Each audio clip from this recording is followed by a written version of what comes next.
Hey folks. So right now I'm just dealing with like a lot of the Zoom stuff. Sorry for killing the bops, but thank you so much for joining us today. I think I have everything set up. I need to, all right, cool. So first off, thank you, San Jose Political Education Collective, for having me today. My name is Sera. I go by she, her pronouns, and I'm a proud queer transgender woman in San Jose, born and raised. And today we're going to be talking about standing up against anti-queer, anti-trans ideology. What I love about this workshop in particular is that there's just so many, and I'm looking to the right over here because I just want to see your beautiful faces. And this is going to be an interactive workshop, just to let you folks know, because I think we have like correct me if I'm wrong, we have enough people to be able to make this a little bit more intimate. So I would love for you folks to be able to share, but I totally understand Zoom fatigue. And I totally understand, well, you know, at the same time, you might be getting coffee or anything like that. So that's totally okay. But feel free to pop on in, share, and there's going to be a lot of moments to share. And we are going to get a little 5-minute break for a little bit of reflection. First off, I should have done this first, but can I get a thumbs up if you folks could just hear me okay and my mic levels are good? Yes, okay, very cool. Okay, so let's get started. Today's agenda is going to be around, oops, let me make sure I can do that. All right. So today's agenda is going to be, first half, we're going to talk about storytelling. So you're going to know a little bit about myself and my journey. And we're going to talk a little bit about allyship. And for folks that have been kind of like around the spaces I've occupied and some of the things that I've shared, in terms of allyship is something that is a very foundational concept. So we're going to be going over that. Then we're going to talk about standing against anti-queer and anti-trans ideologies. So a little bit of SOGI 101, intersectionality, and we're going to talk about agency and what that means. And then we're going to have a little bit of Q&A. So how does that sound? Sound good? All right, let's go. So before we get started, first off, group.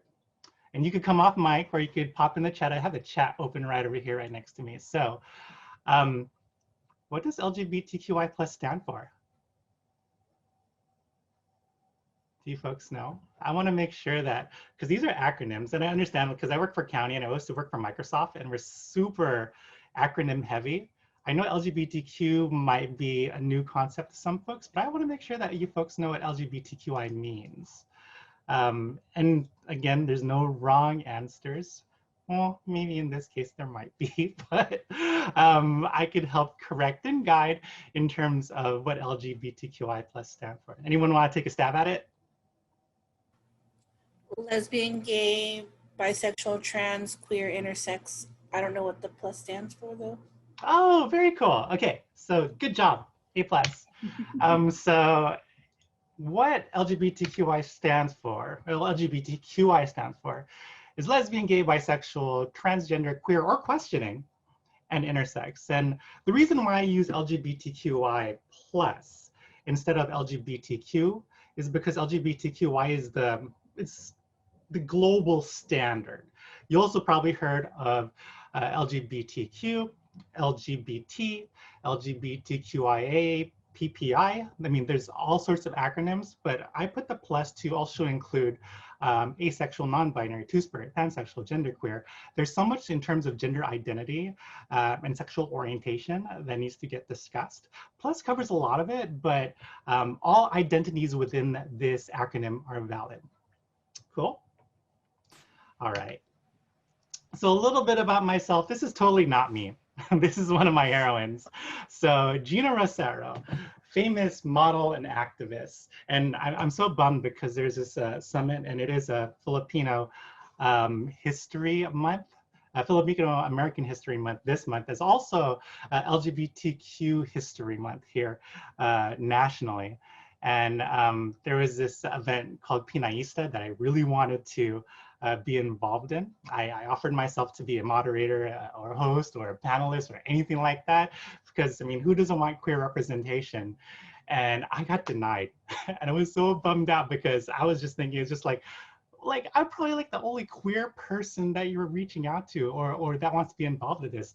And lo and behold, they actually had Gina Rosero as one of their guests. So it's just like, oh, I guess you don't need two queer transgender women of color with Filipino descent. So bummer. But when I started out, Gina Rosero was one of my idols in terms of activists that I follow. And the reason being is Gina Rosero, and if you see right in back of her, this is the TED Talk stage. And as someone that was you know, trans supermodel, she was covering for a majority of the beginning of her life, up until she went on the most public of stages, the TED Talk, to talk a little bit about her story and then reveal that she was transgender. Oh, it was just so amazing to me to hear Gina Rosero's story and talk a little bit about advocacy. And from that point on, I felt that I had a space in terms of being an advocate for my community. So it's pioneers like Gina Rosero, as well as pioneers like Marsha P. Johnson, Sylvia Rivera, a lot of these trans heroines that uplifted not only LGBTQI plus equity, but also equity across all intersections. We're gonna go over that. And I'm super excited to go over that. But still, this is still about me, hey. So let's talk a little bit about covering. So just to give you a little bit of context, and what covering is choosing to disguise or mask yourself in public so that you don't get pointed out. So a lot of people choose to cover just because they just don't want to encounter any kind of uncomfortable situation, right? For the trans community, covering might not necessarily be an option, and covering might go so far as to like just not being out in public. So this is a disparity that the trans community specifically faces. I transitioned very later in life, and without revealing too much of my age, and just to give you a little bit of context, this is me. Absorb it, absorb it. So I grew up here in San Jose, and I was a Navy brat. My dad was stationed for a little bit of time in Washington State, but for the most part, born and raised here in Silicon Valley, in San Jose specifically. Grew up in East Side San Jose, so off of Tully and Lanai, near that area, near Valley Palms. If you know where Chuck E. Cheese is, then that was my spot. And I'm hopefully that doesn't, you know, go down in terms of COVID. So make sure you support Chuck E. Cheese. I know you can't really play in the ball pits right now, and I know you can't necessarily play the video games. I don't know if their pizza's amazing, but I just hope that like Chuck E. That's a flagship. All right, so make sure to support. But that used to be my joint. So grew up in San Jose, in the East Side, and I always knew that I was trans. Right, very early on, 3 years old, 4 years old. It's just something that was within me, but I didn't really have the agency. I didn't have any role models. I didn't even know what it meant to be trans. In terms of being trans, media representation was important, right? So I gravitated towards a lot of feminine things. Whenever like, okay, now I'm aging myself, Bugs Bunny, right? Whenever Bugs Bunny turned into like female Bugs Bunny, whatever you want to call it, Babs, whatever, I just felt that that was like, that's where I saw forms of identity, right? But in terms of identity within the 80s, there were a couple of things going on, especially if you identify as LGBTQ. Specifically, what I'm talking about is the AIDS epidemic. Being LGBTQ during the 80s was a scary time, especially if you were a kid. So even though I didn't necessarily identify as gay, lesbian, bisexual, I was within that kind of spectrum during the time. A lot of my thought around the AIDS crisis was thinking that like, because of how I'm feeling, will I contract AIDS? And this is little me thinking just like if I were to come out, I could get this disease. That's how scary it was to be able to go through that during that time. On top of that, I'm Filipino. Filipina, Filipinx to be more precise. Being Filipina and growing up Catholic with this colonized mindset, and we're going to go over intersectionality soon, but in terms of kind of feeling and navigating towards the spaces I occupied, religion had to do a lot of things with a lot of things. And for my parents, a big means for survival for them was to find faith, find solace in religion, right? And being first generation immigrants to the States, they also had to assimilate to the culture. My dad was in the military, right? And it's no wonder that my mom like supported Trump back, 4 years ago. Yeah, boo, I get that. But at the, I hate saying like my mom's a Trump supporter back then. She's learning. But decolonizing someone's mindset when this is something was their means for survival, and for me to come out as trans was very subversive.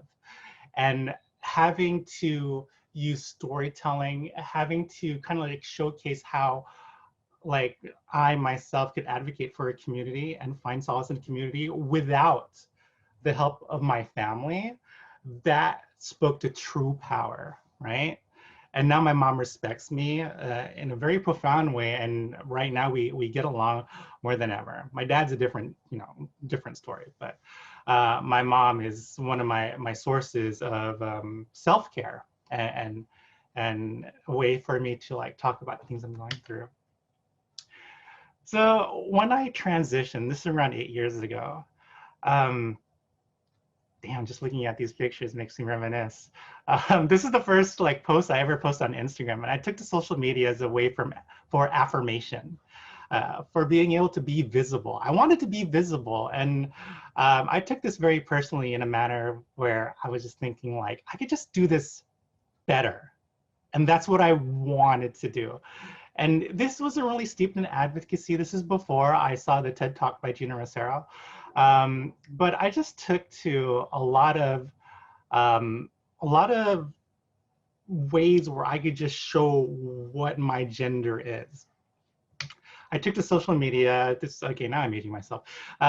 So March 31st, 2016 is when I launched kind of like my fashion blog, my fashion site. Don't worry, it's defunct. You can't find it anywhere, but you can find it on Instagram still, which is pretty cool. But I found a lot of solace in my workplace, which is why I feel that Microsoft, and you see me holding these Microsoft badges and holding that Microsoft card, that was my first ever trans march. Back in, let's say 2016, I think it was 2016. But I just want to show how proud I was, because Microsoft, by showing their support of the trans community, they were kind of like my bubble at the time. So I came out at Microsoft back in 2015. And the way they showed their support really was just having a poster in the back in the break room. And just to give a little bit more context, I used to work at the Microsoft stores in Valley Fair, no longer in existence, which is pretty sad. But my heart goes out to Microsoft, and I love Microsoft. They had in the break room something stating that, and this is probably in a lot of break rooms across America, well, at least across California, is that they don't discriminate against gender identity, gender expression. And I thought, if I were to come out as trans in the workplace, they won't be able to fire me, which is great, right? My friends, they'd be able to like just continue their relationships, which I did find. My family could cease to communicate with me, which is fine, but at least I had my workplace. So I decided to come out at work. And when I came out at work, it was an overwhelming experience, because I didn't really think that work would be able to support me, specifically my own team.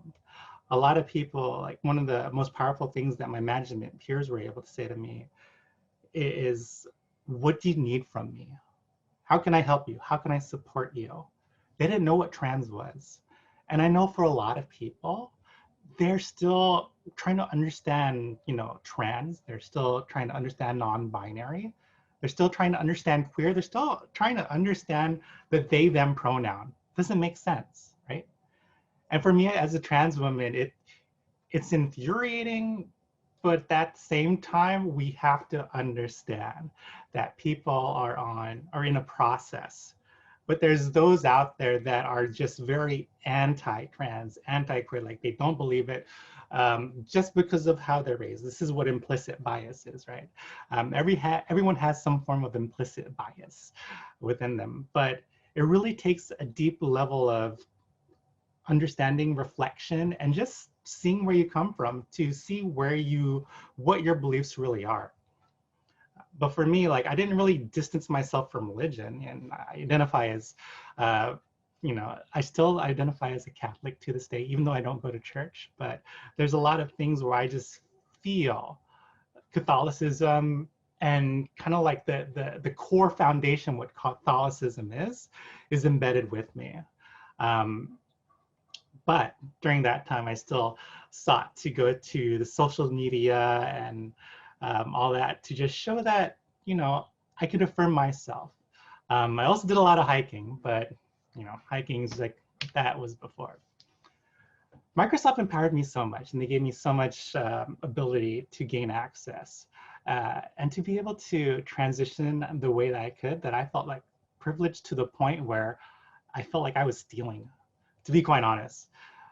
Stealing as if, in the sense that like Microsoft is willing to be able to be an ally so much that they're willing to pay for a lot of the procedures that would cost trans people thousands of dollars. And I'm not talking about like, $10,000. No. We're talking about hundreds of thousands of dollars.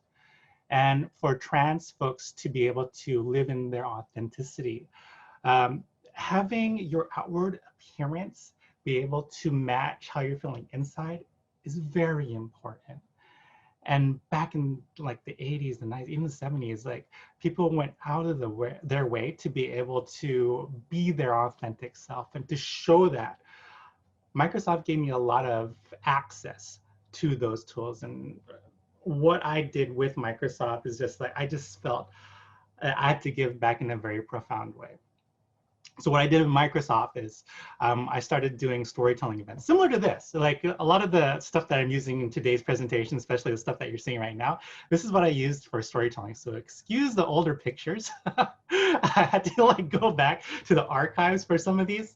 But some of the pictures that I have here, like the one on the top third over, that's me at Out and Equal. And that was one of my major storytelling engagements that I've had that felt so affirming. And next week, shout out to Out and Equal, because Out and Equal, they're having their conference virtually. They're charging $850 for it, what the heck? But as long as my company is paying for it, which is the Office of LGBTQ Affairs, it's totally fine.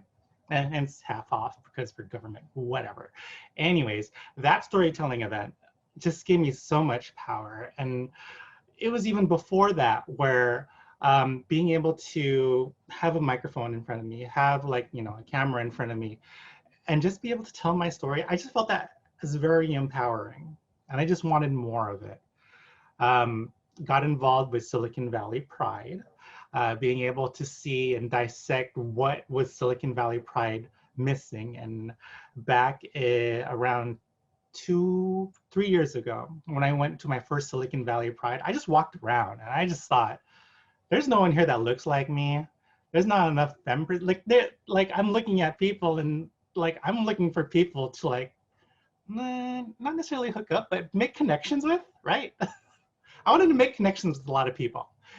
I was there for 10 minutes because I just walked around. I just wasn't feeling it. I wasn't vibing like this morning's music. I wasn't catching it, and I just bounced. Right after that event, I connected with Silicon Valley Pride organizers. I just said, like, you know what? It's not inclusive of the femme community. It's not inclusive of the trans community. So what you see on the top left area, as well as like, if you follow Silicon Valley Pride at all, is that there's a greater trans presence and there's a greater femme presence, because it takes voices to be able to tell that narrative, to give that feedback, and to call them out on their shit, right? Excuse my language. There might be kids in the room. I think I see someone, kid, sorry. But being able to call people out and being able to be brave in front of the face of adversity, very important. So on the top left, you see me at the Hey Girl stage. Again, just telling my story. Other pictures is me speaking at Microsoft, me speaking in front of City Council, me speaking against Chick-fil-A in the airport, which still managed to open. But if you ever went to San Jose Airport, if you notice when you're, I guess, arriving, there's these big flags, the transgender flag and the rainbow flag when you exit. That happened because Chick-fil-A was over there. And that happened because advocates within my community says like, okay, it's too late to like change or turn around Chick-fil-A opening up at the airport. And we know that, you know, I mean, you could have your homophobic, you know, chicken sandwich. That's totally fine with me. But we're going to make sure that you know that San Jose is inclusive of the trans and non-binary and LGBTQ community. And you know that when you walk out of that airport. So through advocacy allows ways to get people knowing that we're making inclusive spaces, right? And this was a little bit about the platform that I spoke to. This is my mission statement. Again, this is reused slides. I'm so sorry, San Jose Political Education Collective. But this is part of my branding. My branding kind of changed a little bit, but lifting up the voice of the most marginalized communities of the LGBTQI plus spectrum empowers us to achieve more. It's just marginalized communities all. It's not just LGBTQ. It's the most marginal intersectional communities that we have to lift up. So I'm gonna play a little bit about, I'm gonna show a little bit about my video. I hope, let me know if you can hear the audio on this. I don't know if I have it set up to play audio, but I'm just gonna play it. Can you guys hear that? Yeah. Pride to me is living your authentic, fearless self. It's finding your community. Pride means unapologetically being exactly who you are. Pride ist eine großartige Möglichkeit zu feiern, aber auch aufzustehen für was ist wichtig im Leben. Pride is still like very, very important because it's sometimes easy to forget the progress that we have made and why.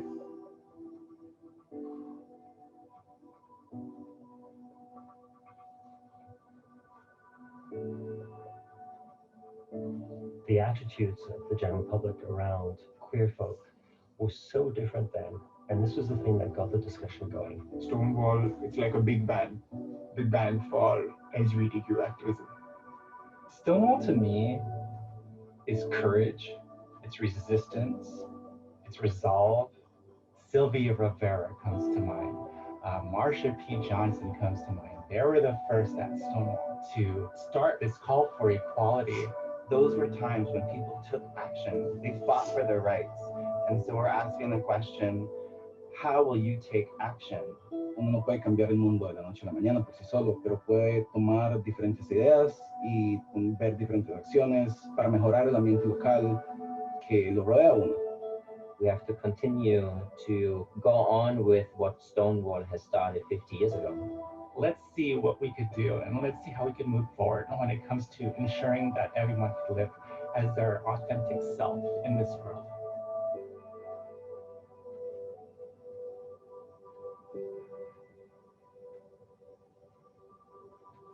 So that's my love affair with Microsoft, to be able to be on a stage like that and just, and be able to share my authenticity with the greater community. I just felt that that, to me, was very profound. And I felt that Microsoft has continually elevated me to be able to, it's a symbiotic relationship, right? If they want stories from me, then you better put it like worldwide, put it global.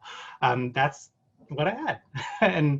and if you saw that video, if you look towards it, and one of the questions they asked me was, is there anything else you want to share with the world? And if you look really closely, you could see me tearing up. And you could see kind of like the shakiness in the voice, because, and then even when I think about it, even right now, I just feel that just seeing how the oppression against trans, queer, Black, brown folks, it's so ridiculous to the point to where, like, it's easy to abolish that anti-trans, anti-queer, anti-brown, anti-Black ideology, to me at least, but I just don't get why. And this is the work that we're doing today, right? So taking that, we're going to talk a little bit about what it means to be an ally.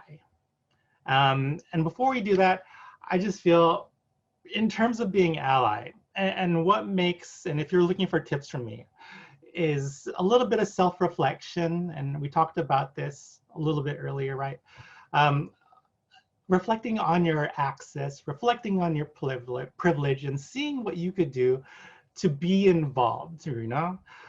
Showing up. So showing up to spaces like this, showing up and just listening, going to a BLM rally, right, or a protest, going to spaces that aren't necessarily with folks you don't really know about, but willing to understand and learn about.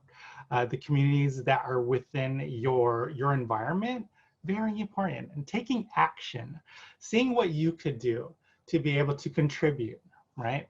So this is something, again, where in my early activist days, this is where I felt I had a lot of ways to be able to weave my story into the work that I do. So participation time. What is an ally? I really want to hear it. You could go ahead and put it in the chat. I'm going to look at the chat. Same time. This is a small intimate group. Safe space. But what is an ally? Anybody? What to you, when I say ally, and when I say allyship, and when you see the word ally, what does that mean? Ah, Sera came out with the tough questions this morning, huh? Okay, I'm going to have you folks reflect on what an ally is. But according to the dictionary, an ally is an individual who openly supports and advocates for a minority. And even looking at this, again, this is an older slide, even like the word minority kind of like rubs me the wrong way, regardless. A term used to describe someone who is supportive of LGBTQI+, and I just want to take out that LGBTQI+. A term that's used to describe someone who is supportive of marginalized communities, equality, or marginalized communities in its many forms through a wide variety of different expressions, both personal and private. So how to be an ally? And being an ally within, oh, thank you. And I see over here, sorry, to monitor. Someone who advocates for marginalized groups, thank you, Isaiah, by listening and actively unhearing their bias. Mary said someone who is not part of a specific marginalized community, but stands in solidarity with said community and centers that communities need in proactive actions of support. Thank you, Mary. That's really good. Like, and Grace said someone that co-conspires with you to shift power from those who are ruling class to those who are most marginalized and disenfranchised. Very good. You guys are really good. Okay, you guys are like, I love it. When I talked about allyship, and this is me in any kind of space, I use this slide right over here to talk about the ally spectrum.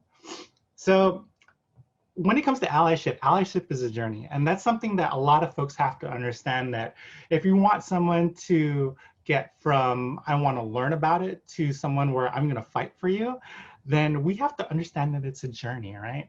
So the start of any ally is like, might not be here for it, but at least I'm willing to listen. And I think this is what goes on in corporate America. In terms of just like allyship is going to be key in terms of like, I'm not really an ally, but I'm really here to listen. Being able to find that entry point, and this is where I use storytelling as kind of the device to be able to maybe gain a sense of empathy, compassion, solidarity, and just like community. Being able to build a space where you could share your story and then make that connection in terms of just like this lived experience of mine. You probably in your lifetime felt bullied. You probably felt in your lifetime excluded. You probably in your lifetime felt that you don't belong in a space. I mean, like, just think about all the networking events you've probably been to. Think about some of the protests you've been to. Sometimes it's like, I just go to a networking event, and if I don't feel included, and I know the space isn't for me, I bounce, right? But if spaces are included to have folks, and if we're making intentionally inclusive spaces, then being able to bring diversity in those spaces is very important, right? And having people be willing to listen to your story or learn about you and make that connection with you is very profound, right? So in this allyship journey, getting used to it and wanting to be an ally, that's kind of like in the middle tier, right? Learning how to be an ally and then talking about equality and then taking action. These are steps in the journey. Being an ally is a great entry point, and making sure that people know about the things that you are passionate fighting about, right? And these are some of my favorite images that I've seen in terms of visible allyship. So some of the things I've seen here, I remember seeing the one all the way on the left with Janelle Monáe, makes me feel seen. It's love and support our trans sisters. That same Dyke March back 2 years ago is the same Dyke March where I was not necessarily confronted. Was it 2 years ago? Yeah, 2 years ago. I wasn't necessarily confronted, but friends of mine were confronted by trans exclusionary radical feminists, so TERFs in the community. They attacked trans folks by saying that they don't belong. And I think I have an image somewhere here within this slide deck that I'll show you later. But seeing this support for the trans community, this speaks volumes to me because it shows that, like, I belong, right? But it was like last year where I decided to see this trans flag back in me. That's when I decided to bring that and let them know. It's just like, no, this space is going to be inclusive of trans folks, whether you like it or not. But seeing those showings of solidarity means so much to me. Next is the activist Yves. If you don't follow them, you definitely should. One of the biggest advocates for the trans community, and they're not trans identified, they're queer identified, but just seeing the work that they do and seeing how they have that visible showing of solidarity means so much. Visible showings of solidarity is very important in creating these inclusive spaces. A lot of times when I go to protests, rallies, or anything like that, I gravitate towards when I see the pink, blue, and white, right? Or even the rainbow flag. I gravitate towards people where I feel that I can make a connection with, because for me, that's an entry point to being able to become part of the greater community, right? But this is where the hard work comes in, because if you don't see that visual showing, especially if you're in a rally, a protest, or any kind of event that has no visible signs of allyship whatsoever, then it might be up to you to be able to speak up. And for a lot of LGBTQ folks, especially trans folks, they are looked as the people that have to be those advocates for speaking up for the community. So this slide right over here is a little bit more about the journey of being an ally, right? So being open, talking about having friends and family or colleagues or acquaintances in the LGBTQI+ community, getting informed, so challenge yourself a little bit in learning.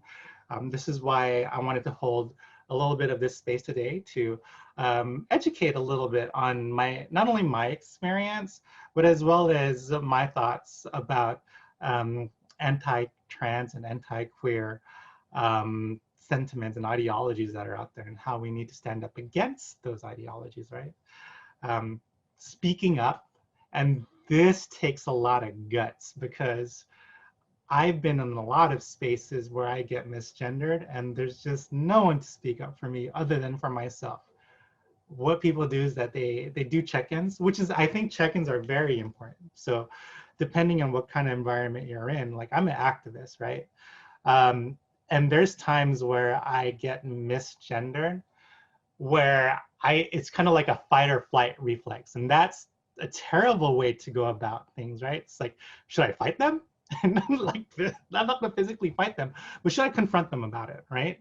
Because I just don't know. There's one time where I was at the Home Depot getting my tree trimmed, right? And it was a very loud, like, thank you, sir.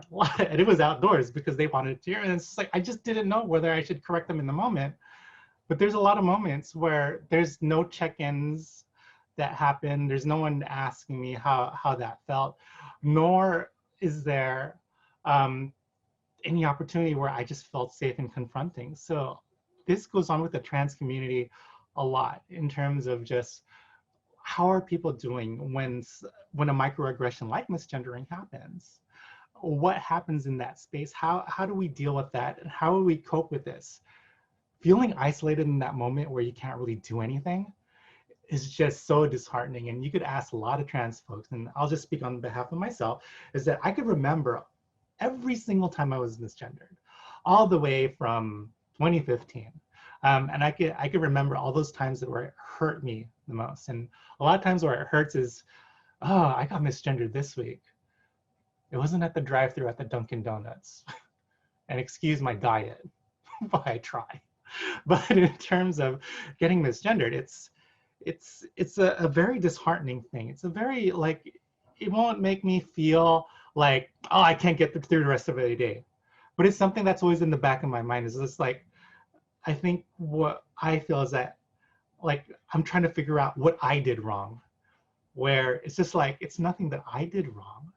Rather, it's something where folks are just not, they just don't know, they're not educated, or like when they see someone's physical appearance, but they hear like a more masculine presenting voice, they might feel the need to accidentally misgender.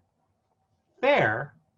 But this is where education needs to happen. And this is where learning, understanding, empathy, compassion, these are all the tools and all the skill sets that we need to learn to build inclusive spaces. So being visible, challenging those around you, speaking up against anti-queer, anti-trans sentiments, ideologies in the presence, that's tough, and I get it. Even I feel small in those spaces where I can't just be out there.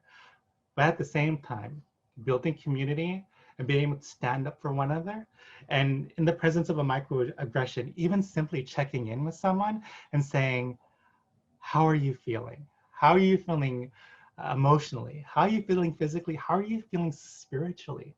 That speaks volumes to the community. And this goes with any community, right? So I want to take a little bit of a 5-minute break, because I know that's a lot.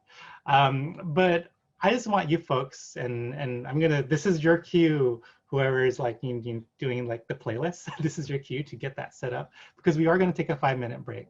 I know a lot of this, for me at least, it's a little heavy sharing, and I just wanna come back to it. But during this quick break, I want you to self-reflect. And I want you to self-reflect a little bit on how you yourself self-reflect. I want you to also reflect on how you show up in the community. And it doesn't have to be trans, queer specific. It could be for any marginalized community. How do you show up? And last but not least, I want you to reflect on how you take action. So we're gonna take a quick 5-minute break. I don't know if that's okay with you, San Jose Political Education Collective. I always appreciate like a quick break whenever we transition to another piece. A lot of this is heavy for me, so I have to blow my nose just a little bit and grab some tea and maybe use the bathroom. But we're gonna take a quick 5-minute break, and then we're gonna come back and we're gonna talk about anti-trans, anti-queer ideology. Sound good? Yes, you're good. Thank you. Awesome. Let's break. Hey, folks. So welcome back. Let's start with reflections. So, how do you guys feel spiritually? I just want to know, like, how do you folks feel as you self-reflect on a little bit of what I'm talking about, a little bit about allyship and knowing trans community, anything like that? Do you folks have any self-reflections? And let's take a good, maybe 3 minutes. And if you don't feel comfortable sharing within this space, I just want to hear your thoughts about what was just shared. I wanted to share a little bit. So I just really appreciate you, Sera, for just sharing and being authentic and vulnerable with us. I was thinking, when you were talking about your mom, I was just thinking about my own mom. I have a trans sibling, and when they came out back in 2007, I was the first person that they came out to.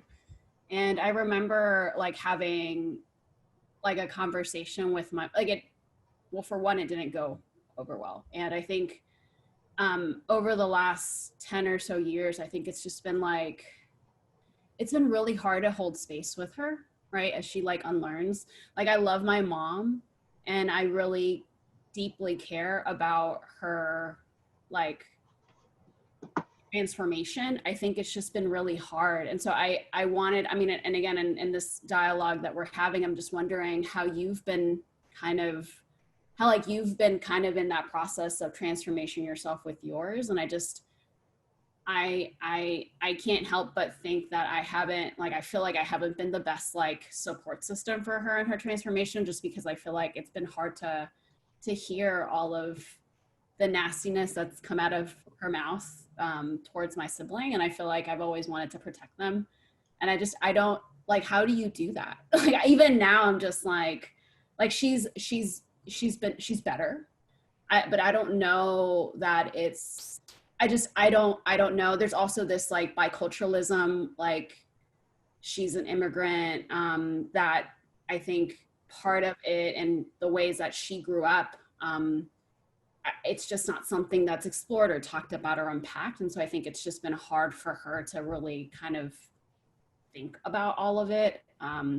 So I don't know, I mean, in reflecting, I just like have that question for myself too, of like, how do you do it? How do you continue being compassionate and holding space for those that are closest to you who, like, after years, they still don't get it, or, you know, or I don't know, sometimes like fall back or relapse. So anyway, that was my reflection.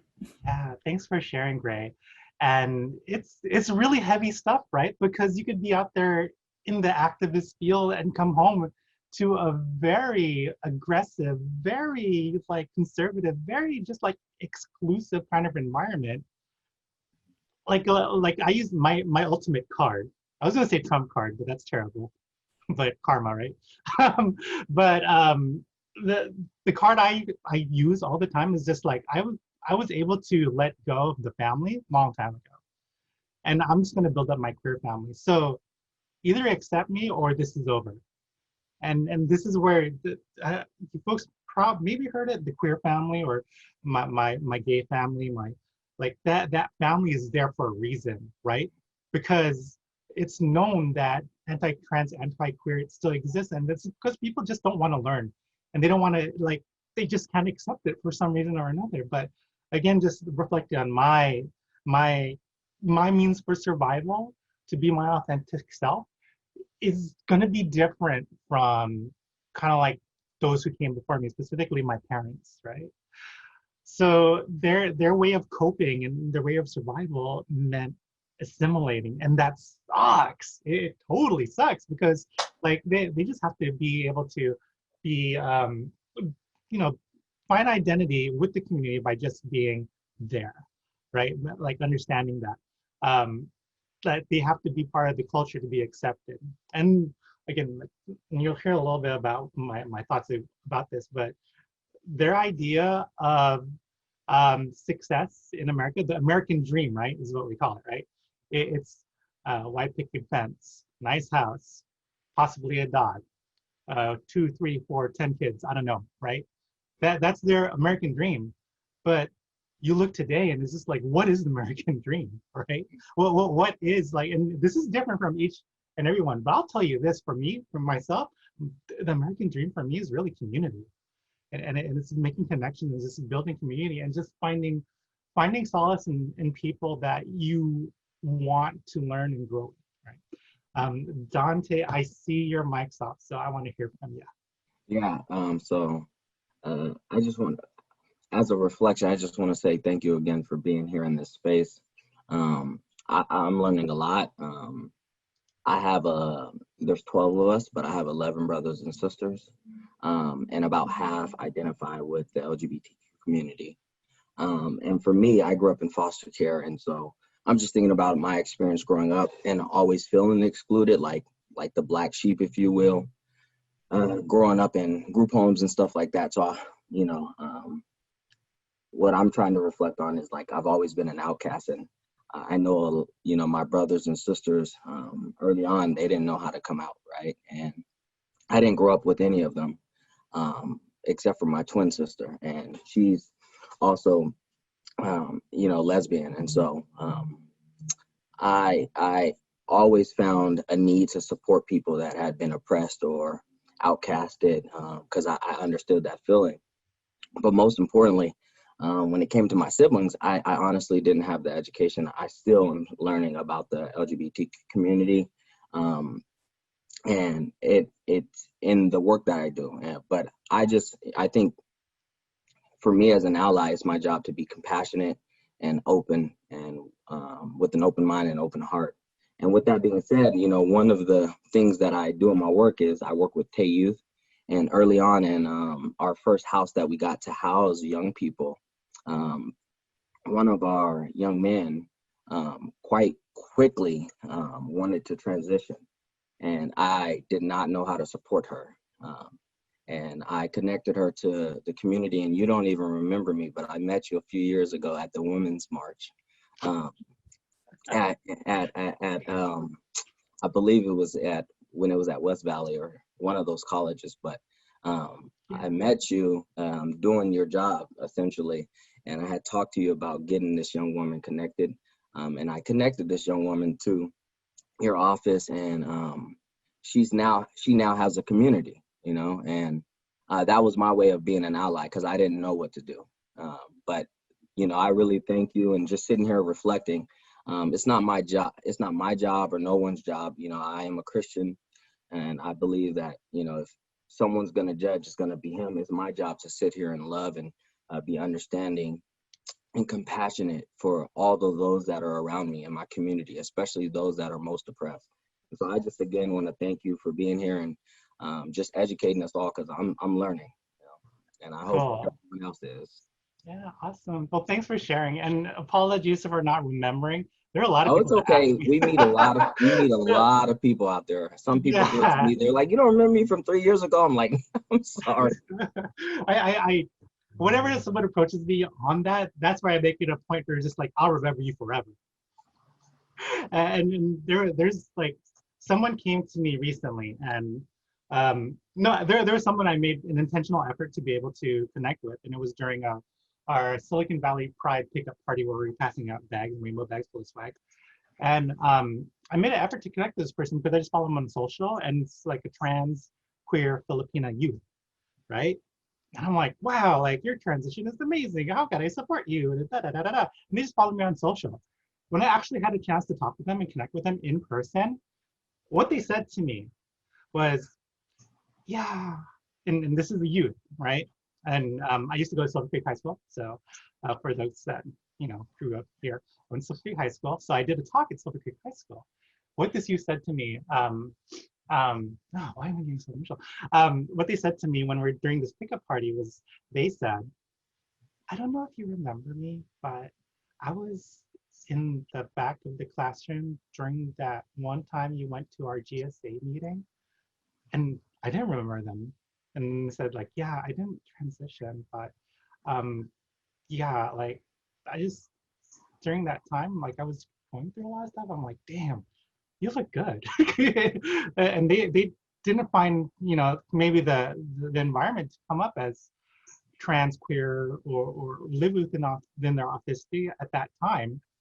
But it just goes to show you that if people are visibly out there within their own capacity, and I want to tell you folks this, like trans people don't have to be advocates for the community. They don't owe anyone anything to be able to advocate. That's not their job. It's our job, and our meaning our collective job, to be able to learn about the community without having it to be a burden to those that are marginalized, which is the trans community. Let's make sure we get that out there. We have to find ways to find our methods to be able to educate ourselves, right? And this is why holding spaces like this is so important. So thank you folks for sharing. I know we only have 30 minutes left. I love it, and we'll get through this, don't worry. But pew, pew, pew, pew, pew. Shout outs to Mary. Black trans lives matter. And San Jose strong. But let's talk about SOGI. So what is SOGI? You might hear this. It's a new term fairly, but SOGI is an acronym. And SOGI stands for sexual orientation, gender identity, and gender expression. Why is it called SOGI? Because everybody has a sexual orientation, everyone has a gender identity, and everyone has a gender expression. So if you understand each piece of the acronym, right, then you will have a better understanding of where you fall within sexual orientation, gender identity, and expression. And you yourself could figure out if like, oh, am I part of this community? Well, we'll see. We'll put it to the test right now. So again, we talked about this a little bit earlier. What is sexual orientation? And I want to make sure that you folks understand that even though LGBTQI+ is an acronym, the T is a little different from a lot of the other things that are in that acronym, as well as some of the new terms like intersex. That's more of a gender identity than it is a sexuality, right? So lesbian, gay, bisexual, you folks know about. Heterosexual or straight, I'm thinking a majority of you folks might be thinking that you are, but we could still put that to the test. Asexual is someone who experienced little to no sexual attraction. Queer is, the way I like to describe it is that it's an umbrella term for the LGBTQI+ community. It is a gender, it is a sexual orientation, but to me, it also feels like a gender identity. Queer is one syllable and makes me feel very comfortable to be able to not only include it in my own identity, but it talks to and speaks to how fluid, for myself at least, how my identity, my expression, it weaves and flows through time. And it's gender, sexual orientation is more of a spectrum than it is a binary, right? It's not just like, I'm this and I'm always gonna stay this. Like for me, that's not the case. Like I'm all over the place. So queer is definitely what I gravitate towards. Pansexual is a fairly new term. You might also hear the term bi+, so bisexual plus, to be a little bit more inclusive. But pansexual is being attracted regardless of gender. Each one of these has its own separate flag. If you want education on flags, that will be another place and time. Follow me on Silicon Valley Pride. But as for now, yeah, there's so many identities within the spectrum, right? In terms of gender identity, there's other ways to describe SOGI. So you'll hear the term gender diverse a lot.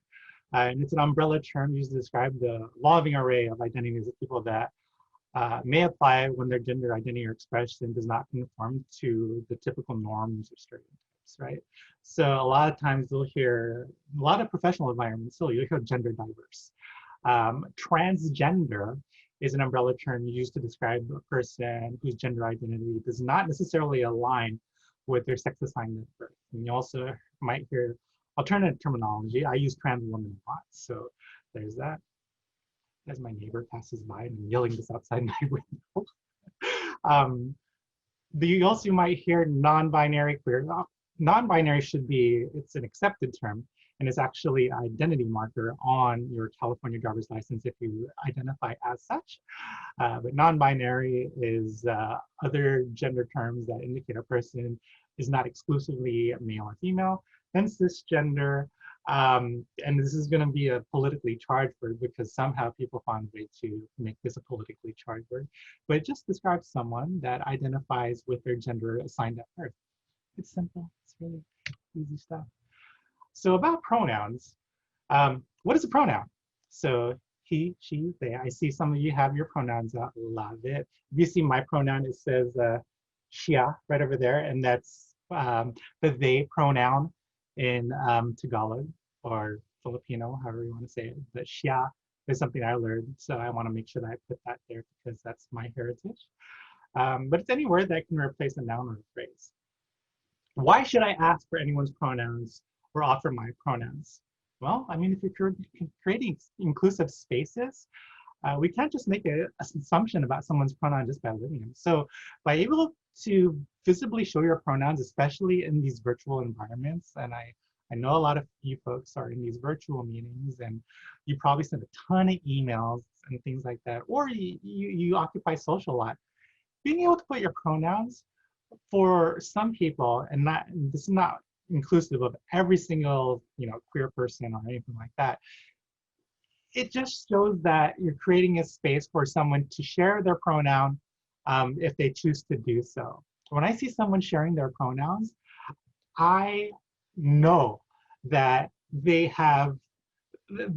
a little privy about being inclusive to or mindful of other genders that might occupy any kind of space, right? So when I see it in an email signature, love it. When I see it in a Zoom call, love it. Definitely love it when folks introduce themselves. My name is Sera, I use she, her pronouns. My name is Gray, I use she, her pronouns. My name is Dante, I use he, him pronouns. Being able to hear that, it's affirming. And if one person does it, then a lot of people follow suit. Again, this is new kind of territory for a lot of people, so we want to be mindful of that as well.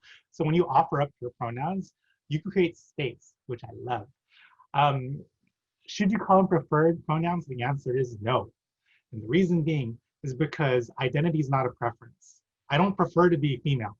I am female, I don't prefer to be binary. I am non-binary. I am non-binary. It's just who I am. So being able to say it's preferred gives a little bit of, leaves a little bit of a gray area, sorry, gray, but it leaves a little bit of space for people to insert their opinions about it, where it's just like, it's not really a preference at all. So yeah, just put that out there. If you have any other questions around that. Common pronouns are going to be right over here. So common pronouns for male is he, him, his, female, she, her, hers, all that. So that's that right over there, sorry. And common pronouns for people that identify as non-binary, are going to be they, them, theirs, ze, her, hers, am, ears. So like these are all pronouns that should be respected. They is something that I know a lot of people are getting accustomed to. One pro tip I have for you folks is just start calling everyone they. It works wonders. Just call everyone they and you'll get used to it. Because I never found anyone being offended when I call someone that identifies as she, her, or he, him. When you call them they, I don't think they mind as much as people that, mind if you call them the wrong pronoun. So even if you feel that not necessarily, if you don't feel comfortable doing it without the presence of someone being in the room, just referring to your mom as they, your dad as they, or like cousin as they, just do it. For me, I've done it for over 2 years and using gender inclusive language like folks and y'all and like a little Southern hospitality goes a long way. Trust on this, folks. It goes a long way. Being able to say y'all, even when you're referring to your significant other as your partner, hey partner, like that helps. So just learn a little bit. Listen to Outcast. That's all I gotta say. So gender expression refers to a person's outward gender presentation, comprised of things such as personal style, clothing, hairstyle, makeup, or no makeup, jewelry, vocal inflections, and body language. The one thing I want you to remember is that we cannot know someone's gender identity or sexual orientations based on their gender expression. And something that was used within the topic of educating on gender identity is the genderbread person. And these are 4 different criteria, right? So gender identity, right over here, is how you feel, right? Sexual orientation, right over here. Gender expression is how you're physically showing outside. So you see this genderbread person, they have earrings. They also have a nice fedora. They also have a clutch. I don't know what they are. So I'll probably refer to this genderbread person as a they, right? Then sex assigned at birth, This is something that's assigned. It's not what's your sex. It's the sex that was assigned to you at birth. You want to be more inclusive in language. Sex assigned at birth is very important. This is another tool that we also use. So the gender unicorn, and I use this for the kids, but the gender unicorn shows where you could actually put yourself on these spectrums, right? So you could actually use this as a tool. This is from the Trans Student Educational Resource Group. Being able to use this as a tool to see where you land in terms of gender identity, expression, sex assigned at birth, physical attraction, and emotional attraction.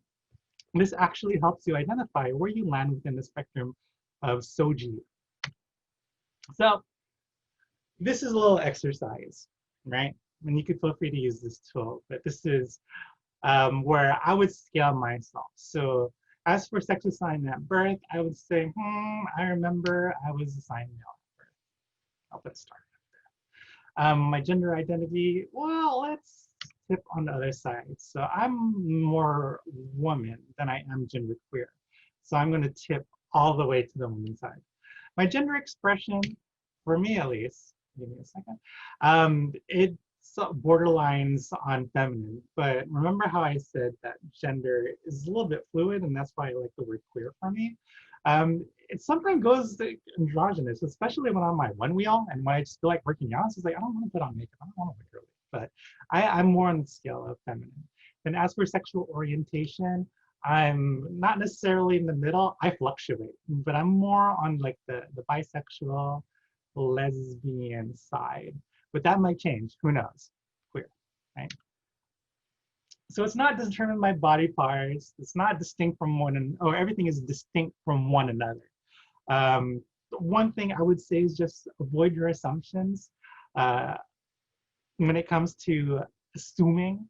I'm assuming everyone knows what assuming means and what it can lead to.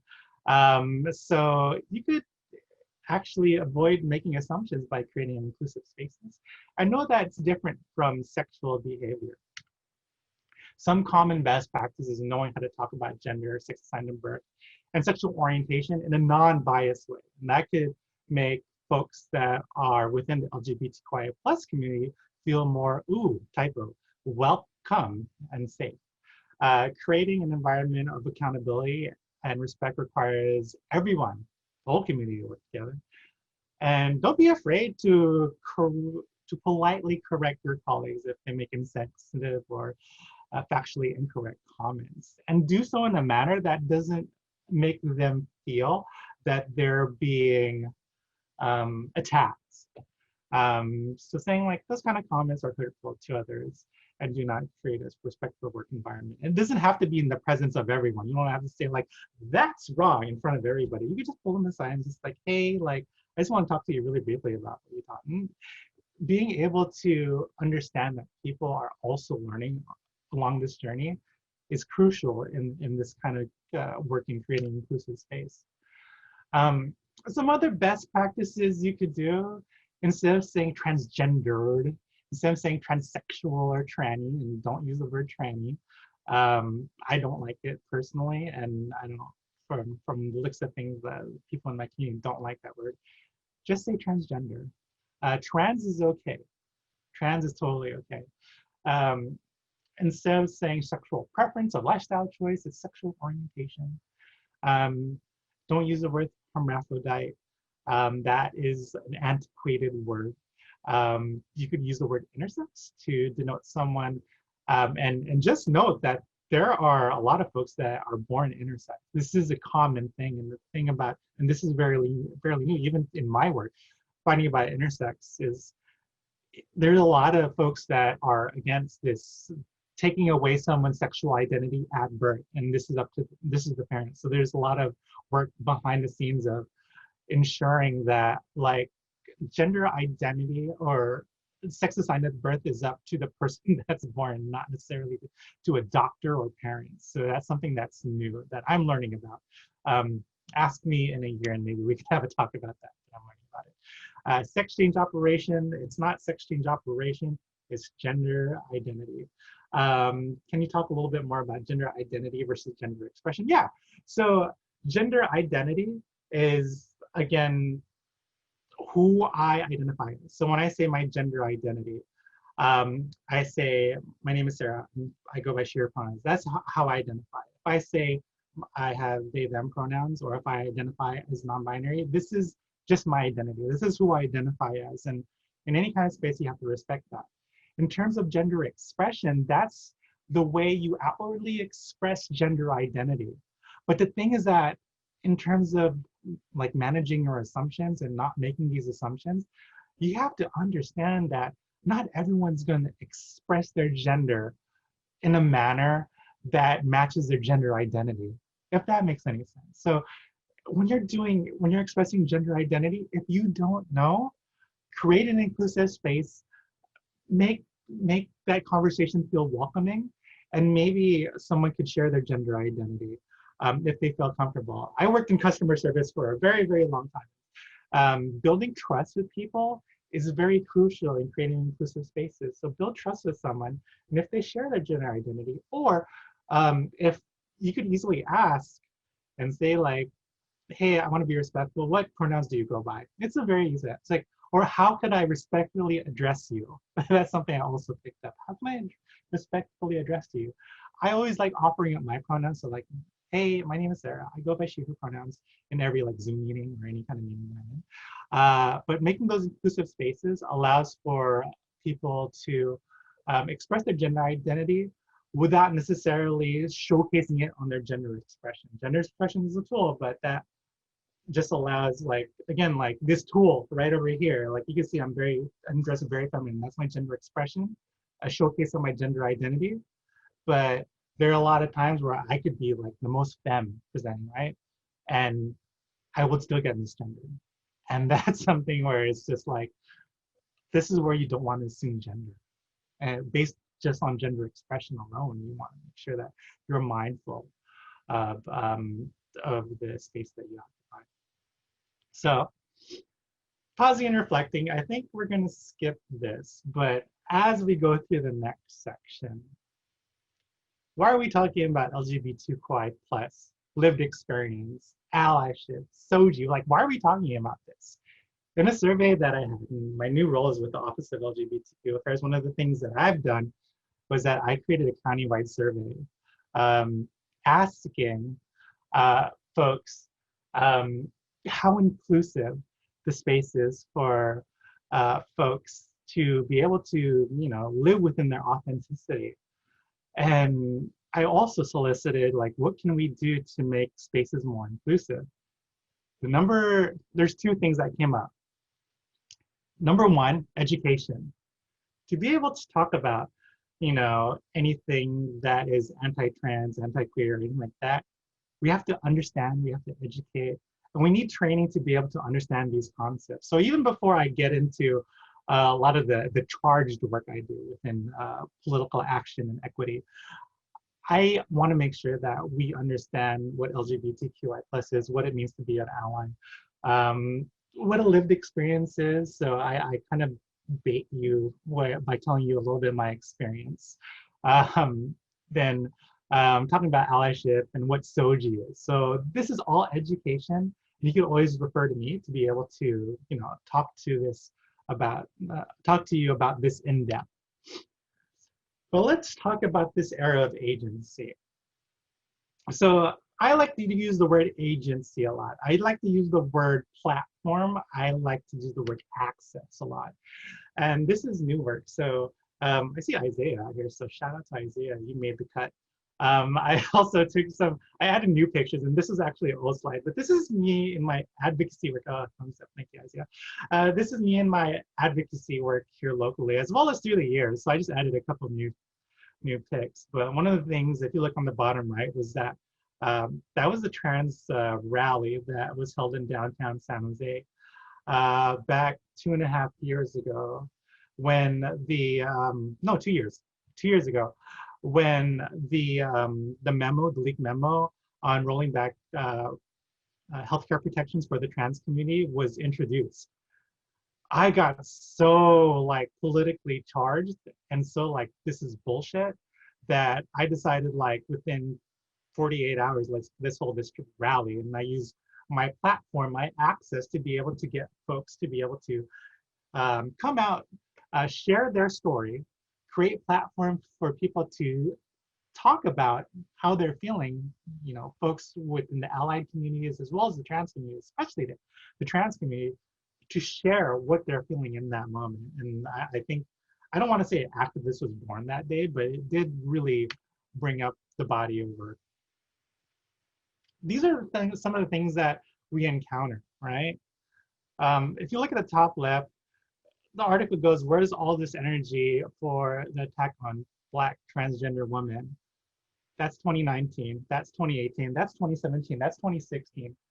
2020, I still ask, where's all this energy for protecting the lives of Black trans women, right? Where is all this energy behind ensuring that trans folks are represented?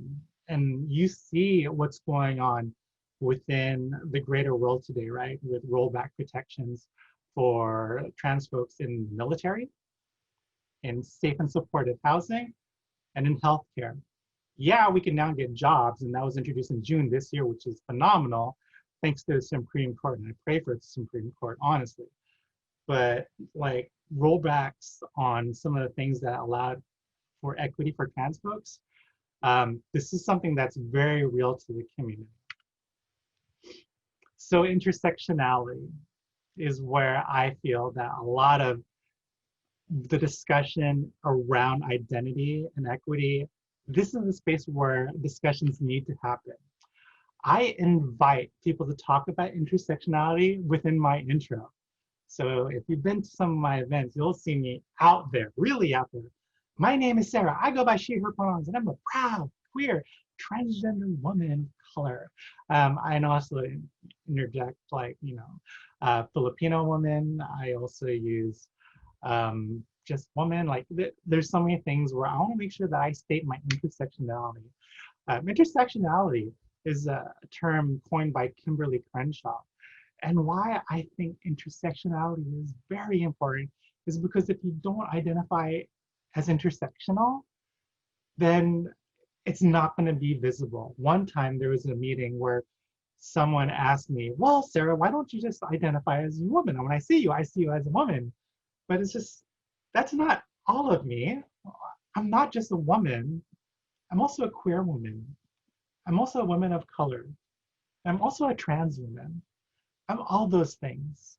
And to accept me for who I am in any kind of space is to accept all those identities and not just one identity, because that just allows room for me not to be included. And this is how I want to be respected. So intersectionality is the interconnected nature of social organizations such as race, class, and gender as they apply to a given individual or group, regarded as creating overlapping and interdependent systems of discrimination or disadvantage. Again, in 2020 alone, COVID happened, and we know that COVID impacts marginalized communities the most. Transgender protections have been rolled back. Department of Housing and Urban Development, otherwise known as HUD, they're allowing for discrimination to happen at shelters that are single sex. This is what's going on in 2020. So this is happening. And in talking about intersectionality, it affects Black and brown trans folks the most. 20% of Black trans people are unemployed, compared to 15% from trans people and 5% for the national average. 33% of Black trans people are mistreated by law enforcement, compared to 11% for the trans community. 42% of Black trans people have experienced homelessness, compared to 30% of the trans community and 8% for the national average. And with COVID going on, those numbers are going up. 53% of Black trans people were sexually assaulted in their lifetime, compared to 47% that identified as trans and 19% for the national average.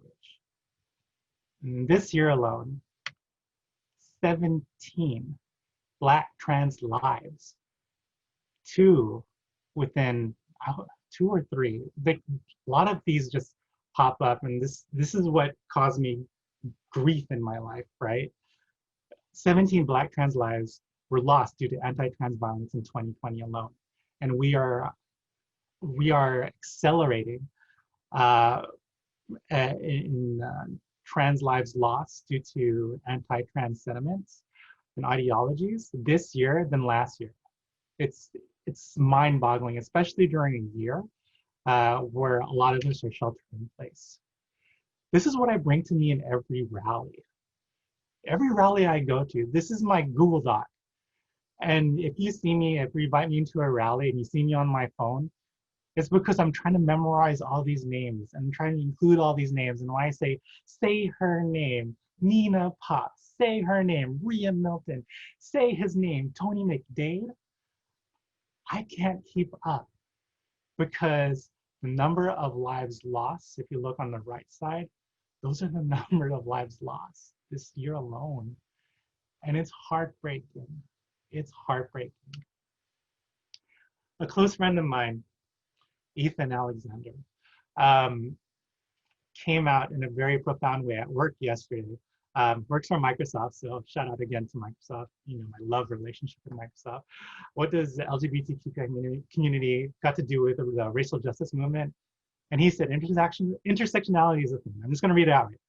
Many people are not just Black or queer. Coming out as a Black trans man was harder for me than coming out as a trans person. Even my friends were more worried about me transitioning into a Black man in America than the health issues that I could encounter in the process. Being a Black man puts a target on my back, but being a Black man of the trans experience, I face double discrimination, intersectionality. And this is not acceptable. We need justice, equity, and equality for all races, genders, and sexual orientations and identities. That's Ethan. You could follow, I think you can follow him, just look for Ethan Alexander or look at Microsoft.com/pride and you'll find his profile.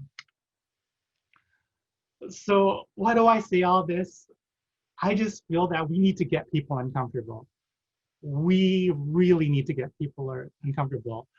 So you yourself need to be comfortable with using words like abolish, defund, intersectional, affirmative action, white fragility, toxicity, white supremacy, decolonize, racist, anti-Black, anti-trans, anti-queer. All those words, they get people uncomfortable. And I get it. But when abolish was presented to be by Basil, shout out to Basil, I know he's not here, but when he said abolish the police, I was just like, whoa, whoa, whoa, whoa, whoa. Like that, this is a scary concept to me. But through self-reflection and getting involved and understanding where that story comes from, I get it.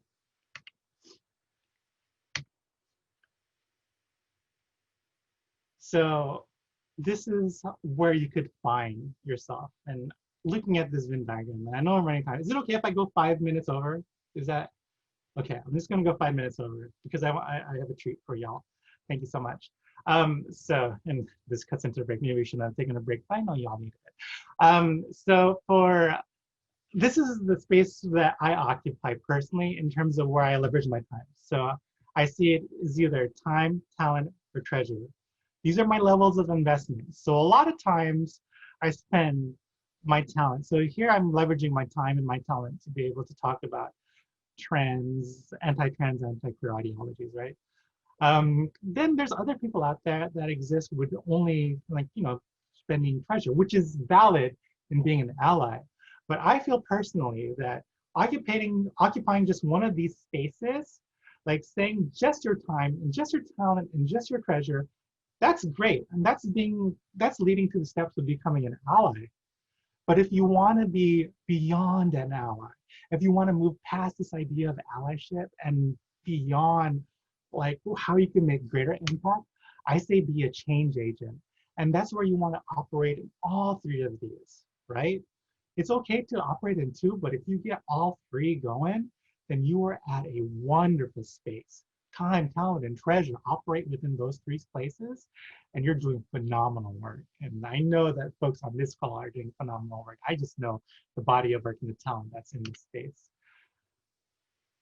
So this is my new activism right now. Abolish anti-trans, anti-queer ideology. I think that's simple, but that takes education and effort, right? Abolish toxic masculinity. And when it comes to abolishing toxic masculinity, it's toxic masculinity that leaves folks charged, have this kind of like gang mentality to be one of us. I say be subversive and challenge toxic masculinity when it's in your space. Don't let toxic masculinity on the take in. Just reflect and seeing like, how is this toxic masculinity? How is this infecting me? How am I like being exclusive in the spaces I'm creating? Why am I not speaking up for trans folks, for queer folks, for Black folks, for brown folks? What's causing this? Is it toxic masculinity? Is it because like I can't be in a pride parade because people might think I'm gay? Like, no, like it's okay to learn, to grow, to understand, take part in the celebration, be part of those rallies, be part of those like events, be part of Silicon Valley Pride shoutouts, and just know that you're there because you want to learn, you want to just celebrate, because these are the people within your own community. Abolish performative allyship. I say abolish allyship, but that's very scary. So I'm going to take it a step back and I'm just going to say abolish performative allyship. Be a change agent. Operate within time, talent, and treasure, right? And last but not least, abolish the patriarchy. Just in terms of what the American dream is, think about what's important to you. RBG said,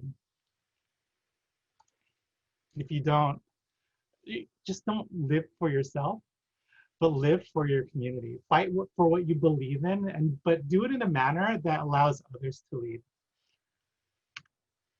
If you don't follow them, make sure to check out the movement for Black Lives. A lot of the work that I'm doing right now is around this idea of abolishing and ending the war on Black, trans, queer, gender nonconforming, and intersex people. That needs to stop. If we could stop that, then we could solve a lot of issues. And I have one last and final treat for y'all. At Silicon Valley Pride, I think this fits well with my thoughts on allyship, but we had Jay Mace perform. So I'm gonna play this video. It's about 5 minutes, and after that, I swear I'll stop. You can ask me questions and I'll pass it off. But this is Jay Mace III. I just feel that what they said around allyship speaks volumes. So it's around a 4-minute video, but I'm gonna play it for y'all. Is that okay? Cool, all right, enjoy. Hey y'all, so my name is Sera, I use he and his pronouns, and I'm the author of a book called Black Folks Be Chicken, and it's not just a song between the. And today, at this very lovely Pride celebration, I'm going to be singing a poem for you from this book. Aren't you excited? Yes, I'm excited too. Yeah, and so right now is obviously a pandemic. It is a Black uprising happening right now. It is all the different types of things, right? It's all the different types of things that are happening globally in our backyards and all the different spaces that we inhabit. And so even though this is a pre-recorded performance, I want you to comment. Let me know how you feel about the performance while it's happening. If you hear something that you like, or you see a word that you like across the screen, you know, snap, you can type snap into the comments. You can snap a yes, you can type out a stomp, whatever it is that you need to do to connect with what words are being said from my mouth into your ears, into your screens, into your visual spaces, okay? And so this poem I'm going to be spitting for y'all today is called #AllyFail. And, you know, I'm a person, you know, I'll actually do a quick exercise with you, right? So on the count of 3, I'm going to ask y'all, what's your favorite feeling to feel, right? So I'm saying your favorite feeling to feel. Some of you, you know, maybe it's joy. Some of y'all might be like, for some reason, maybe it's grief. Maybe for some of y'all it's lust because you're into that, you know, yeah. So yeah, but on 3, I want you to either say it out loud, type it, whatever it is. But on 3, your favorite feeling to feel. Let me know. 1, 2, 3, go. Okay. So my favorite feeling to feel is anger. It helps me get a lot of shit done. And it makes me write poems. And you like poems, that's why you're here. Yeah. And so this poem was inspired by a white boy that made me angry one day, and he asked me how to twerk. And instead of twerking, I wrote him this poem. And like I said, it's called #AllyFail from the book White Folks Be Trippin'. And you can check this out on my website. Okay? You are the kind of ally that would rather ask me how to twerk than how to pronounce my name. You are the kind of ally that doesn't know what cisgender means but loves staring at my chest before you address me. You are the kind of ally that makes me wonder who my enemies are and trips over words like transphobia and white supremacy. You are the kind of ally that will practice your sassy black woman voice in the mirror across the street when actual black folks pass by you on street corners. You are the kind of ally that just showed up to help gay people have fancier weddings.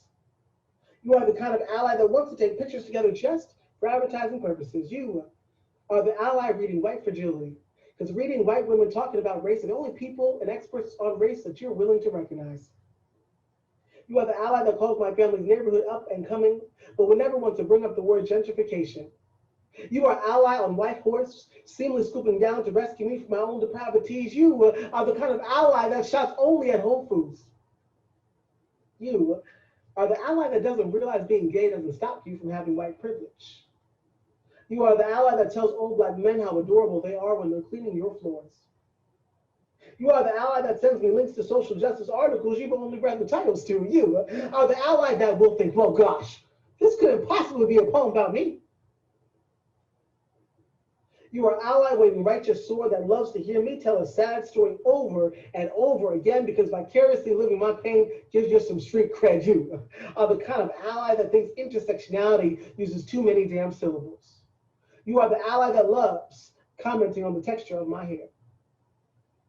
You are the ally that thinks wanting to fuck me is somehow the same as fighting for me. You are the ally that celebrates don't ask, don't tell, because kids that look like you will never be forced to go across seas to find kids that look like them so they can have some of your fucked up fictitious freedoms. You are the ally that thinks being accepted is the same as being understood. You are the ally that laughs way too hard at my jokes. You are the kind of ally that doesn't understand the problem with words like minorities. You are the kind of ally that believes being on food stamps for your adult AmeriCorps position is the same as a 10-year-old brain eating itself for nourishment. You are the kind of ally that thinks I talk too loudly when I'm angry. You are the ally that thinks rape is funny because it hasn't happened to you. You are the ally that thinks saying you are colorblind is somehow a compliment. You are the ally that thinks believing in systemic oppression is an option. You are the ally that will fuck up my pronouns but think it's okay because we're like friends, right? You are the kind of ally that will need to appropriate some yoga after this poem. But you be that kind of ally that would only remember that last line about yoga in this poem. You are the ally that never has to progress because you've already proclaimed yourself to be my ally. Thanks, y'all. Just seeing that. So affirming. So I just have this one last thing before I set you on to the other sessions. And Mary, thank you so much for allowing me a little bit more time to share. But this is a quote that I kind of live by. And this is something where I just feel like gravitate towards. And a lot of you probably won't be able to read this. But what it is the quote goes, I wanted everything, I wanted everyone to live. So I did everything I could. This is from Sakura Kinomoto from Cardcaptor Sakura. I identify as a proud queer trans magical girl. And I want to thank you for your time today. So thank you so much. It's been an honor. San Jose Political Action Collective, and know I'm here to support all your work. Thank you so much. Yay. Thank you so much. Are you taking any questions, Sera, as a close up? I'm not sure if folks. It's really up to you folks if you want to ask me any questions, but I want to be mindful and respectful of time because it is 10 minutes over of my spot. Yeah. So as long as you folks are okay with it, I'm okay with answering questions, but I'm going to leave it up to the group. Mary shows a thumbs up, so maybe we could leave 3 to 5 minutes for questions. So feel free to come off mute. You can also ask in the chat. Thank you so much for the love and hearts. Love you back, y'all. But yeah, question. Oh, thank you for putting my Instagram. Peace, love, Sera. If you want stickers, email me after, because I have, I wasn't supposed to sell them, but I have this in sticker format. And it works really well. I have it on my phone and it hasn't come off yet, but yeah, just let me know. All right. Do you folks have any questions? I had a quick comment, just to plug it back in. We thank you, Sera, for your time and all of your energy and your wisdom and knowledge and sharing space with us today. And so I just want to remind folks that we really want to, honor our facilitators in the next 2 days by paying for their labor. That's one way that we can show up. So if folks want to, you should head over to Venmo and just type in @SanJosePoliticalEd, and you could just donate whatever you can if you have the means. By all means, do that. If you have friends who can, do that too. And then just put convening in the actual memo so that we know that it's coming for these folks specifically. So I just want to just put that out there as a way that you can tangibly support Sera and her continued work. Thank you for putting it out there. And it's always important to ensure that you put things like that out there, because a lot of trans folks, especially trans folks of color, we need their stories, and making sure that they're compensated. Like personally, like I don't necessarily need the compensation, but for folks where we need these stories out there, it's very important to put compensation out there, and making sure that we give a little bit back of our treasure to be able to continue the work that needs to happen. Again, time, talent, and treasure. If you could even leverage a little bit of your treasure, that helps the work move forward. Greg, can you put in the link for the Venmo on the Zoom? I think someone said they wanted the name. Yeah, Lauren beat me to it. Okay, cool. One question I had, since this is the San Jose Political Education Collective, and I have a good understanding, but maybe some people, or I have a okay understanding in my mind. Some people might be thinking the same. How does your community, our community as a whole, how does this all play a role in the political landscape? Like, and what can we do politically to support the LGBTQ community? To put it quite simply, I say empower Black trans women. Okay. And the reason why I say that is because no matter what happens in the social political landscape, Black trans women are the most marginalized communities out there. So no matter what happens in terms of anything that shakes up, the numbers that you saw with 29 trans people, hurt or brutally attacked or killed, to be direct, it happens at an alarming rate to where that's not even a political issue, and like we need to put it out there. So I like to be that shit starter in like any kind of BLM protests, and not shit starter, that's terrible. Oh, I'm so sorry. I like to be that person that increases the visibility of trans and queer folk. Mm-hmm. And in creating any kind of space, any way where you could get someone that identifies as trans or queer to be able to uplift that community by having them share their story or share their thoughts, or even if they're not speaking, making sure that you're giving them platform, you're creating that inclusive space to allow folks to learn. I think in this political landscape, being privy to some of the things that are going on affects folks with intersecting identities. Mm-hmm. So you have to understand it. Black lives absolutely, positively matters, but trans rollback protections for health, COVID, not being able to access COVID health like related things due to trans rollback protections, that affects the community, specifically the trans community, and not being able to be housed during that times, it affects the trans community. And because with intersecting identities, it discriminates or it leaves those that identify as Black trans, brown trans, or things like that. It marginalizes them even further. So we have to be privy to that. So anytime you hear anything, any legislation that moves back trans rollback or trans protections, that's an attack on Black lives. And it's simple as that. So like empower Black trans women, empower brown trans women, empower like voices that are very powerful within this space. Yeah, thank you. If you know of any bills or legislation that is passing, we can also post that on our page. Any type of things that will support, like stopping some of this. I know you talked about the HUD, so if there's any like petitions or any of those things, let us know, and we can you know, help support that and support the community. Yeah, if anything, follow trans leaders. Follow groups like the Okra Project, the Marsha P. Johnson Foundation, the Trans Law Center, which is local to Oakland. They're a wonderful group to follow. Follow Trans Latinas. There's so many groups that you could just follow. And all you have to do is drop a follow in Instagram, and you'll be privy to that. And just make sure that you just click on one or two of their stories so that it populates in your feed. Or you can follow me, Peace Love Sera. Follow the Office of LGBTQ Affairs, follow Silicon Valley Pride, even the Human Rights Campaign. I also work with the Human Rights Campaign. If you folks want more stuff on voter education, voter training, or anything like that, definitely let me know. If you even want to be involved in like phone banking, that's what the HRC cohorts are doing right now. They're involved in phone banking right now. Alrighty, thank you. Just followed most of those pages that I could remember. Yeah, Trans Law Center was one I would say that would be a good starting point.